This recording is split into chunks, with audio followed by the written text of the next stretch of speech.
তার বন্ধুরা আপনাদের সবাইকে এসবি বিনামালির চ্যানেলে স্বাগত জানিয়ে শুরু করছি আজকে এই রেসিপি। আজ আমি করব তরমুজের ঘোল আর দই লস্যি।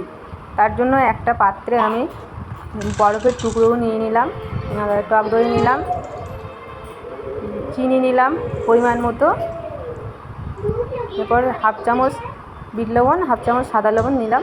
এরপর এখানে অর্ধেক পাতিলেবুর রস নিলাম। এবারে সব কিছু জুস মেকারে গ্রেট করে নেব। এখানে আমি জল নিইনি, জলের পরিবর্তে বরফের টুকরো নিয়েছি, আপনারা চাইলে জল দিয়ে নিতে পারেন। আমার দই লস্যি রেডি হয়ে গেছে, আমি গ্লাসে ঢেলে নেব।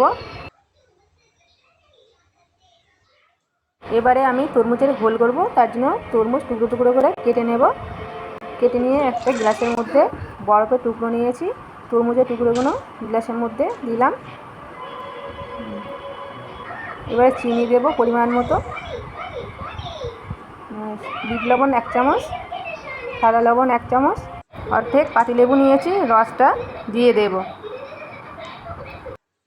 এরপর টক দই নিয়েছি, দিয়ে দেব। সব কিছু নেওয়া হয়ে গেছে, এবারে জুস মেকারে সব কিছু গ্রেট করে নেব। কিছু তরমুজ বাকি ছিল, তাই সেগুলো নিয়ে আবারও একবার জুস মেকারে গ্রেট করে নেব। তরমুজের ঘোল রেডি হয়ে গেছে, গ্লাসে ঢেলে নেব। বন্ধুরা, ভিডিওটা ভালো লাগলে লাইক ও কমেন্ট করে জানাবেন।